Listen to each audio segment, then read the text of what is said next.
예, 오늘 로마서 8장 말씀 같이 보겠습니다. 오늘 이 로마서 8장 말씀에서 하나님의 사랑에 대한 말씀을 계속 우리 가운데 해주고 있습니다. 우리 지난주에 말씀에서 함께 나눴었는데요. 정권 교체.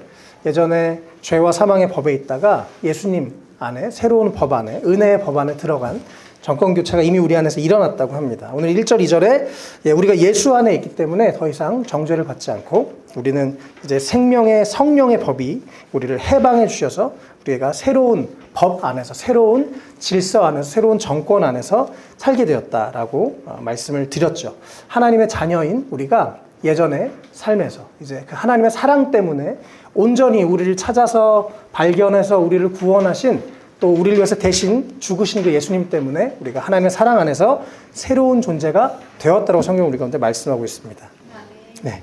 3절에 육신으로 말미암아 율법이 미약해져서 해낼 수 없었던 그 일을 하나님께서 해결하셨습니다 말씀하십니다. 원래 우리는 이 죄인인 몸을 죄인으로서 죄된 육신을 가지고 살면서 그 죄 안에서 해방될 수 없는 존재였습니다. 그런데 예수님께서 우리를 해방시켜 주셨죠. 그래서 이제는 우리가 4절에 육신을 따라 살지 않고 성령을 따라 사는 새로운 삶, 이제 영적인 존재가 되고 하나님의 자녀가 되고 또 하나님의 뜻을 따라 내 양심을 따라 사는 새로운 삶을 살기를 하나님이 원하셔서 우리를 해방해 주셨습니다. 요한일서 4장 19절에 보면요, 우리가 사랑하는 것은 하나님이 우리를 먼저 사랑하셨기 때문입니다 라고 말씀하십니다. 우리의 어떤 출발이 아니고 오직 하나님의 그 사랑이 먼저, 우리가 부족하고 연약하고 자격이 없지만 하나님의 사랑이 우리를 찾아내셔서 우리를 위해서 죽으시고 우리에게 영원한 생명을 주신 것, 이것이 참 놀라운 복음이고 또 우리가 그러한 새로운 신분을 가진 사람들입니다. 이번 주 이 말씀을 이렇게 묵상하다가 그런 생각을 해봤습니다. 제가 이렇게 목사로 살면서 법정 다툼을 하는 경우들 종종 이렇게 보게 되고 듣게 됩니다. 그래서 같이 이렇게 기도해드리기도 하고 법정에 가기도 하고 또 감옥에 이렇게 신방을 가기도 합니다. 그런데 제가 그동안 만나봤던 많은 분들은 거의 대부분 저한테 변호사분에 대해서 그렇게 만족하는 분이 없더라고요. 그런데 성경에서 사실은 하나님은 재판장이십니다. 그리고 예수님은 우리를 변호하시는 분이세요. 우리 예수님은 우리를 변호해 주실 때 어떻게 변호해 주시냐면, 사실 이 죄인이 죽어야 되는데 제가 이 죄인을 위해서 대신 죄값을 치렀습니다. 그렇기 때문에 이 죄인은 이제 죄인이 아니고 하나님의 자녀가 되었습니다. 제가 대신 값을 치렀으니까요 라고 하는, 정말 우리를 위해서 희생하는 그런 변호사, 우리를 위해서 생명을 다해서 우리를 변호하는 그런 변호사이신 예수님을 이번 주 이 말씀을 묵상하면서 생각해 보았습니다. 우리는 이런 놀라운 사랑 안에 우리가 새로운 생명을 얻은 사람들입니다. 그래서 이 앞부분을 우리가 방금 읽었던 1절에서 17절까지 말씀을 저는 새로운 삶으로의 사랑의 초청이라 이렇게 좀 정리를 해봤습니다. 우리에게 그 예전의 삶, 또 죄에 속한 육신의 안에서 사는 삶이 아니라 새로운 삶을 살도록 주님께서 우리에게 생명을 주셨고 기회를 주셨습니다. 지금도 또 예수님이 우리와 함께 하시고 성령님이 우리를 돕고 계시죠. 특별히 5절부터는 계속 성령님에 대한 이야기들이 참 많이 나오는데요. 5절에 보면 육신을 따라 사는 사람은 육신에 속한 것을 생각합니다. 그러나 성령의 따라 사람들은 성령에 속한 것을 생각하게 됩니다. 우리가 예수님을 믿게 되고 하나님의 자녀가 되면 우리의 생각이 바뀌게 되어 있습니다. 예전처럼 내가 하고 싶은 대로 하는 사람이 아니라 성령을 따라서 양심에 또 찔리는 것들도 느끼게 되고, 하나님이 원하신 것이 무엇일까? 하나님이 기뻐하신 삶이 무엇일까라고 하면서 새로운 생각을 하게 되죠. 6절에 이 육신에 속한 생각은 죽음이고 성령에 속한 생각은 생명과 평화라고 아주 명확하게 구분을 해주고 있습니다. 바라기는 우리가 이미 예수님 안에서 하나님의 자녀가 되었습니다. 우리가 이제는 예전처럼 우리의 습관, 우리의 생각, 말, 행동을 계속해서 성령님을 의지해서 변화해야 될 줄 믿습니다. 감사하게도 제가 지금 지난 2년 동안 감사하게 우리 안에 변화되는 모습들을 보면서 참 감사합니다. 하나님 우리의 마음을 바꾸시고 우리의 마음을 만지시고 때로는 내 안에 어떤 문제들을 발견하게 하시고 조금씩 우리의 삶을 더 빛을 향해서 또 성령의 생각을 하게 하시고 하나님의 것을 추구하고 살게 이렇게 변화를 주고 계셔서 참 감사하고요. 우리도 계속 그 하나님이 우리 안에서 일하시는 것에 우리가 동의하면서 또 마음을 열어서 계속 성령님의 생각, 하나님이 원하시는 생각, 또 생명과 평안의 생각을 하는 그런 우리의 삶이 되었으면 좋겠습니다. 하나님의 영이 우리 안에 오셔서 우리를 새롭게 하시는 그런 삶을 살게 하십니다.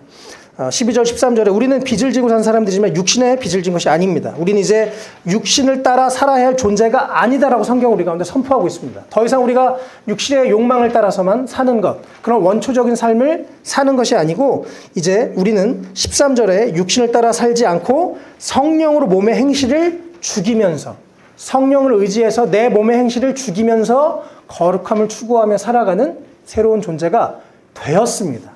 그리고 이것을 하나님이 막 강압이 아니라 억지가 아니라 사랑으로 우리를 초청하고 계십니다. 예수님이 우리를 위해서 죽으심으로, 우리의 그 사랑의 음성으로 나와 함께 새로운 삶을 살자. 나와 함께 이제 너가 과거에 너의 육신의 욕망을 따라 살았던 것을 성령을 의지해서 죽이면서 새로운 삶을 살아보자라고 주님이 우리 가운데 말씀하시는 것입니다. 그래서 우리가 성령님을 따라 사는 삶, 이것을 우리가 훈련하고 연습해야 됩니다. 14절에 하나님의 영으로 인도함을 받는 사람들이 하나님의 자녀라고 합니다. 하나님의 자녀로서 성령님의 인도함을 따라서 살아가는 우리 모두가 되면 좋겠습니다. 성령님께서 또 14절에 우리에게 그 영으로 하나님을 아빠, 아버지라고 부르게 하십니다. 성령님께서 우리에게 계속해서 말씀하시는 거죠. 하나님이 너의 진짜 아빠야. 하나님이 너의 영원한 아빠야. 너는 다른 사람, 제가 이번에 얼마 전에 우리 다른 목사님의 설교를 들으면서 참 되게 인상적이었는데요.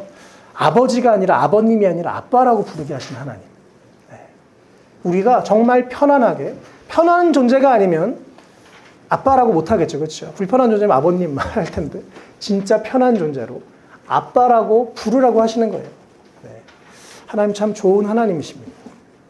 이 세상을 살면 살수록 우리가 느끼죠. 인간은 참 부족하고 나약하고 연약합니다. 부모님을 포함해서 모든 인간이라는 존재는 뭐 저를 포함해서 누구나 그런 것 같아요. 그러나 오직 우리 하나님만, 그리고 영원히 의지할 그 하나님만 우리를 아빠라고 부르시는, 우리의 있는 모습 그대로를 받아주시고 또 영원히 우리를 사랑하시고 그 사랑으로 우리를 찾아내셔서 구원하셨고 또 지금도 우리에게 사랑의 음성으로 네가 새로운 삶을 살았으면 좋겠다라고 초청하시고 계속해서 우리를 그 새로운 삶으로 사랑으로 초청하시는 그 하나님 아버지가 꼭 기억하시면 좋겠습니다.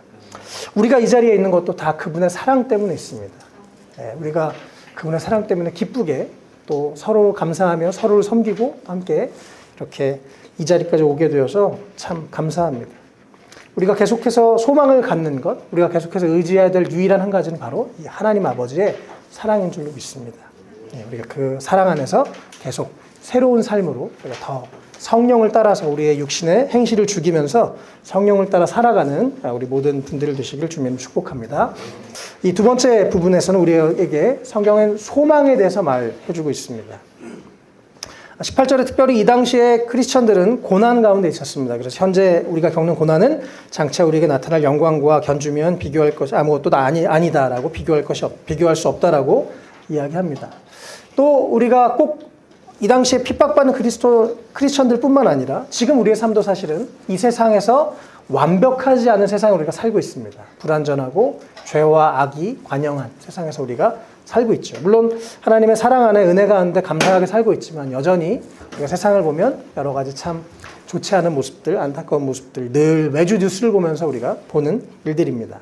성경은 원래 인간 하나님이 처음 창조하신 아담이 세상을 다스리라고 하나님 창조하셨는데 그가 사탄의 음성을 들어서 이 세상을 다스리는 권세를 사탄에게 바쳤다라고 얘기합니다.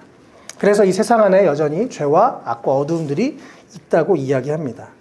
그래서 오늘 읽었던 말씀처럼 이 세상의 피조물들도 19절에 하나님의 자녀들이 나타나기를 간절히 바라고 있고 언젠가 우리가 회복되기를 이 세상의 피조물들도 이 세상도 간절히 바라고 있다고 합니다. 그러나 이 모든 것, 이 세상의 여러 가지 죄와 악과 문제들은 유한한 것이지 영원한 것이 아니다라고 성경은 얘기합니다. 그래서 오늘 우리가 방금 읽었었던 이 두 번째 단락에서 이 세상의 이 피조물들도 언젠가 그 하나님의 나라가 완성됐을 때 예수님이 이 땅에 다시 오시고 이 세상이 끝나고 영원한 하나님 나라가 이 땅 가운데 도래했을 때 그때 완전한 회복을 기다리고 있다고 얘기합니다. 또 이것은 우리 믿는 크리스천들 또 아직 이 세상에서 하나님을 알지 못하는 자들도 다 누구나 갈망하는 부분입니다. 하나님 안에서의 온전한 회복. 감사하게도 우리는 하나님의 사랑 안에서 이러한 소망을 가지고 있습니다. 내 인생이 이게 끝이 아니고, 또 내 인생이, 이 짧은 인생이 끝이 아니고 영원한 세상이 하나님 나라 안에 있다는 것을 우리는 알고 있죠. 그래서 우리 성도들은 23절에 첫 열매로서 성령을 받은 우리가 자녀로 삼아 주실 것을, 우리 몸을 속량해 주실 것을 고대하면서 신음하고 있는, 기대를 가지고 안타까워하면서 기다리고 있는 존재다라고 말을 합니다. 그래서 우리가 이 세상에 우리가 정말 하나님을 알기 전엔요, 눈에 보이는 이 세상이 전부라고 우리는 생각합니다. 그런 성경이 말하는 것은 보이지 않는 세상이 있고 영원한 세상이 있다. 또 우리에게 그 영원한 생명이 이미 주어졌고, 앞으로 이 세상이 다 마치고 나면 예수님이 다시 오시면 영원한 하나님 나라 안에서 우리가 영원하게 온전한 자유와 행복을 누리며 살게 될 것이라고 말씀합니다. 그래서 이 말을 보통 이미와 아직이라고 이야기하는데요. 예수님을 통해서 하나님의 나라가 이미 이 땅에 실현됐고 시작되었고, 우리가 그래서 이미 예수님을 믿으면 이 때로는 지옥 같은 소망 없는 어두운 이 세상에서 뭔가 한 줄기 빛이 내 안에 들어오고 천국을 누리며 우리가 살게 됩니다. 그러나 이것이 완전히 완성되는 것은 아직 이루어지지 않았고, 예수님이 다시 오실 그때 완전히 이루어질 것이라고 성경은 말씀하고 있습니다. 그래서 때로는 우리가 이 세상에서 많은 거 누리지 않아도, 또 이 세상에서 우리가 내가 생각한 대로 완벽하게 살지 않아도 우리가 꼭 기억해야 될 것은 결국 이 세상이 끝이 아니라는 사실입니다. 영원한 하나님 나라가 있고, 그 영원한 하나님 나라 안에 우리가 참된 그 하늘의 소망을 가지고 살아가는 우리가 되면 좋겠습니다. 그래서 우리 삶에 어떤 환경과 어떤 상황에 있더라도 이것은 잠깐입니다. 언젠가는 끝날 것입니다. 유한한 것들입니다. 우리의 인생은 유한한 것입니다. 그러나 하나님 나라 안에 영원하고 무한한 것들이 있습니다. 그래서 우리가 때로 힘들고 어려운 분들이 있다면 그래도 이 영원한 소망을 가지고 살아가는 하나님의 사랑이 우리를 그 영원한 나라로 이끌어 가실 것입니다. 늘 하나님의 사랑을 기억하고 나에게 영원한 소망을 주시는 하나님을 바라보면서 믿음으로 살아가는 우리 모두가 되면 좋겠습니다. 우리 마지막 세 번째 8장의 가장 뒷부분인데요. 성령님의 도우심과 하나님의 사랑이 이 뒷부분에 아주 잘 나타나 있습니다. 26절에 성령님께서 우리의 약함을 도와주십니다. 때로는 우리가 어떻게, 말씀 그대로요, 어떻게 기도해야 될지도 알지 못하지만 성령님께서 우리를 위해서, 우리를 대신해서 우리 안에서 계속 안타까워하면서 기도하고 계십니다. 참 감사하죠. 우리 또 특별히 여기서 이렇게 주님 안에, 주님을 떠났다 돌아오신 분들, 성령님의 기도를 통해서 나도 내가 어떻게 살아야 될지 모르고 내가 어떤 길이 옳은 길인지 모르고 그렇게 살아가는데 성령님이 우리를 위해서 안타까워하면서 기도하신 그 기도 때문에 우리가 이렇게 이 자리에 있는 줄 믿습니다. 하나님께서 하나님의 영이신, 삼위일체 하나님의 한 분이신 그 하나님의 영 성령님이 이제 우리 안에 들어오셨습니다. 예수님이 우리를 위해서 죽으시고 부활하셨고 성령님은 우리 안에 들어오셔서 지금도 우리 안에서 일하고 계십니다. 우리 교회 그 모토가 Welcome Holy Spirit, Welcome Everyone이라고 했는데요. 왜냐하면 그 하나님의 영이신 성령님이 지금도 우리 안에 계시기 때문에. 근데 그분은 너무 인격적이셔서 내가 그분을 웰컴하고 인정할 때 그분이 우리 가운데 말씀하시기 시작합니다. 내가 너한테 이렇게, 네가 이렇게 하면 좋겠다. 근데 그 말을 우리가 듣기 싫어하고 무시하면 말씀하시지 않으세요. 그래서 감사하게도 하나님 우리에게 사실 우리 인생에, 우리 인간에게 주신 최고의 선물은 바로 전 성령님이라고 믿습니다. 그 하나님의 영이 우리 안에 계시고 늘 24시간 우리와 함께 하시는 거예요. 늘 열려있어요. 24시간 오픈이에요. 우리가 무슨 얘기를 해도 다 들으시고 또 우리를 위해서 계속해서 우리는 자도 이분은 안 주무시고 우리를 위해서 기도하시고 또 힘들 때 격려하시고 새 힘을 주시는 것이 성령님이십니다. 때로 우리가 잘못 갈 때, 안 좋은 길로 갈 때 탄식하면서 안타까워하면서 기다리시는 그분이 바로 성령님이십니다. 성령님께서 하나님의 뜻을 따라 우리를 위해서 간구하고 기도해 주고 계십니다. 28절에요. 하나님을 사랑하는 사람들, 곧 하나님의 뜻대로 부르심을 받은 사람들에게는 모든 일이 서로 협력해서 선을 이룬다라고 말씀하십니다. 제가 이 말씀을 다시 읽다가 왜 내 삶의 모든 것이 협력해서 선을 이룰까? 하나님 안에서 하나님의 그런 지혜로우신 하나님 안에서 당연한 거겠지만 성령님의 기도 덕분이구나 이런 생각이 깨달아지더라고요. 성령님이 계속해서 이 우리의 모든 사건, 우리의 모든 실수, 연약함들이 합력해서 선이 되도록 계속 성령님이 우리를 위해서 기도하시고 또 응원하시고 도우신다는 것입니다. 우리가 살다 보면 이런 경우 있죠. 내가 그래서 내가 이래서 그때 그런 경험을 했구나. 내가 이때 지금 이런 것이 그때 내가 그런 거예요. 혹은 예전에 그런 일이 이런 의미가 있었구나라고 그 당시에는 우리가 보통 모르죠. 시간 지나면 갑자기 깨달아지거나 이해가 되거나 어떤 퍼즐 조각이 맞춰지는 것들. 이것은 다 성령님이 하신 일이십니다. 성령님이 우리 안에서 우리를 위해서 기도하시면서 우리의 모든 일이 협력해서 그것이 악이 아니라 선으로 가장 좋은 것들로 빚어가시고 바꿔가시는 하나님, 그 성령님이 우리 안에 계시고 계속 우리를 위해서 기도하신다는 것 우리가 꼭 기억하시면 좋겠습니다. 하나님의 사랑의 최고봉입니다. 성령님이 우리 안에 계신 것. 때로는 얼마나, 저 그런 생각 해봤어요. 내가 성령님이라면 내 안에 있을 때 얼마나 역겨우실까. 때로는 진짜 떠나고 싶고 막 더럽고 막 이중적인 모습들을 보면서 얼마나 답답하실까. 이런 생각들 참 많이 했는데 감사하게 성령님이 계속 우리 안에 계셔서 때로는 우리가 막 싫을 때가 있잖아요. 근데 성령님이 우리와 함께 하시고 우리를 위해서 기도하시고 우리의 삶을 합력해서 선이 되게 하시는 성령님이 우리와 함께 하신다는 것, 이것이 하나님의 사랑의 놀라운 징표입니다. 우리에게 큰 소망이 되기도 합니다. 19절 30절에 하나님께서 그 자신의 아들의 형상과 같은 모습이 되도록 우리를 정하셨고 또 우리가 예수님을 하나님의 자녀로서 하나님의 자녀의 형상을 가지고 살아갈 수 있도록 하셨습니다. 또 30절에 그래서 이미 정하신 사람들을 부르셨고 그들이 의롭게 되어 예수님을 통해서 의롭게 되고 하나님의 자녀가 될 뿐만 아니라 의롭게 하신 사람들을 영화롭게 하는, 더 이제 하나님을 닮아가고 성화라고 하는데 거룩해지고 하나님을 따라가는, 하나님을 닮아가는 그런 삶으로 하나님께서 우리를 초청해 주셨습니다. 그래서 우리 삶에 이렇게 아까 오늘 제가 첫 번째 나눴던 하나님께서 우리를 새로운 삶으로 초청해 주셨어요. 또 두 번째 우리에게 소망을 주시면서 영원한 소망을 가지고 살아갈 수 있도록 소망을 주셨습니다. 마지막으로 세 번째 성령님이 우리를 도우시면서 또 성령님이 우리와 함께 하시면서 계속해서 그 하나님의 사랑으로 우리를 이끌어 가고 계십니다. 기독교의 가장 핵심은 사랑입니다. 사랑이 빠지면 아무것도 아닙니다. 이 세상의 논리와 전혀 다른 하나님, 이 세상에서 뭔가 내가 신한테 잘 보이려고 우리 하나님은 그런 하나님이 아니십니다. 하나님께서 우리를 살리시려고 반대로 이 땅에 오셔서 우리를 위해서 죽으시고 우리를 구원하신, 우리를 먼저 찾아오신 그 사랑이 우리 안에, 우리 이 크리스천들 안에 가장 기본이 되고 우리의 가장 큰 소망이 됩니다. 우리가 예수님 안에서 이렇게 교회로 또 예수님의 이 머리로 함께 모인 것, 하나님의 사랑 안에서 된 줄로 믿습니다. 또 하나님을 사랑하는 마음으로, 또 서로를 사랑하는 마음으로 우리가 여기까지 함께 오게 하신 하나님께 참 감사합니다. 하나님의 사랑 때문에 우리에게 소망이 있습니다. 하나님의 사랑 때문에 우리가 이길 수 있습니다. 하나님의 사랑 때문에 우리가 새로운 소망을 가지고 살아갈 수 있습니다.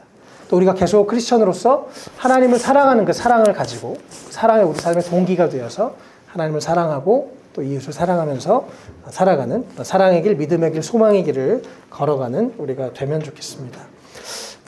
말씀 우리가 마지막으로 31절부터 39절까지를 함께 읽고 말씀을 마치려고 합니다. 사실 더 큰 설명이 필요 없어요. 하나님의 사랑이 얼마나 위대한지 31절부터 39절까지 이 말씀 자체가 너무나 놀라운 힘이 됩니다. 우리가 함께 믿음으로 31절부터 39절 이 말씀이 주님 나에게 성취된 말씀입니다. 여전히 그 하나님의 사랑이 나를 향해 흐르고 있습니다. 라는 믿음으로 우리가 함께 한 목소리로 31절부터 39절까지 말씀 같이 읽으면 좋겠습니다. 시작. 그렇다면 이런 일을 두고 우리가 무엇이라고 말할 수 있겠습니까? 하나님이 우리 편이시면 누가 우리를 대적하겠습니까? 자기 아들을 아끼지 않으시고 우리 모두를 위하여 내주신 분이 어찌 그 아들과 함께 모든 것을 우리에게 선물로 거저주지 않으시겠습니까? 하나님께서 택하신 사람들을 누가 감히 고발하겠습니까? 의롭다 하시는 분이 하나님이신데 누가 감히 그들을 정죄하겠습니까? 그리스도 예수는 죽으셨지만 오히려 살아나셔서 하나님의 오른쪽에 계시며 우리를 위하여 대신 간구하여 주십니다. 누가 우리를 그리스도의 사랑에서 끊을 수 있겠습니까? 환난입니까? 곤고입니까? 박해입니까? 굶주림입니까? 헐벗음입니까? 위협입니까? 또는 칼입니까? 성경에 기록한 바 우리는 종일 주님을 위하여 죽임을 당합니다. 우리는 도살당할 양과 같이 여김을 받았습니다. 한 것과 같습니다. 그러나 우리는 이 모든 일에서 우리를 사랑하여 주신 그분을 힘입어서 이기고도 남습니다. 나는 확신합니다. 죽음도 삶도 천사들도 권세자들도 현재일도 장래일도 능력도 높음도 깊음도 그 밖에 어떤 피조물도 우리를 우리 주 예수 그리스도 안에 있는 하나님의 사랑에서 끊을 수 없습니다. 아멘. 예, 이 하나님의 사랑이 우리와 함께 하십니다. 우리가 하나님을 사랑하는 우리가 되면 좋겠습니다. 우리가 2년 전쯤이었는데요. 어떤 가을날 민혁 형제랑 이렇게 얘기하는데 민혁 형제가 그런 얘기를 했어요. 목사님, 청년들이 강남에 죄 지으러 가는데 강남 한복판에 교회를 좀 세워주시면 안 될까요? 이런 이야기를 했습니다. 그때 그 말이 하나님 음성처럼 들렸어요. 그래서 그날이었던 것 같아요. 웰컴이라는 단어가 생각났고 또 그래서 교회가 시작됐습니다. 또 우리 호민 간사님, 봉영 목사님, 또 우리 사역자분들이 함께 참여하셔서 갑자기 되게 빠른 속도로 교회를 시작해서 이제 벌써 2년이 됐습니다. 근데 저희가 특별히 10월 31일 날 2021년 10월 31일 날 교회를 시작한 이유가 있어요. 그날이 종교개혁일입니다. 그리고 동시에 할로윈입니다. 하나님의 사람들의 참 놀라운 변화를 가지고 왔던 종교개혁일이기도 하고 동시에 요즘 한참 이렇게 서양 귀신 축제 할로윈은 같은 날이었어요. 그래서 하나님 이 웰컴 처치를 통해서 어둠에 있는 자들이 빛을 향해 나올 수 있게 해주십시오. 라고 기도하는 마음으로 교회가 시작됐습니다. 예. 우리 교회는 그래서 웰컴 홀리 스피릿, 웰컴 에브리원. 하나님을 향해서 웰컴하고 또 하나님의 뜻이란 무엇인지 순종하고 또 모든 사람들을 환영하는 교회로 이렇게 세워졌는데요. 교회는 그런 것 같아요. 두 가지인 것 같습니다. 하나는 우리가 믿지 않는 사람들에게 예수님을 전해서 그들이 예수님을 믿게 하는 것. 또 믿는 자들이 하나님의 자녀로 또 하나님의 백성으로 잘 성장해서 또 예수님의 제자로 살아가는 것. 이것이 교회의 가장 목적이라고 생각합니다. 감사하게 이렇게 함께 우리가 2년 동안 걸어왔는데 이 모든 것이 하나님의 사랑 때문인 줄 믿습니다. 또 앞으로 하나님의 우리 한 사람 한 사람을 통해서 하실 일들을 기대합니다.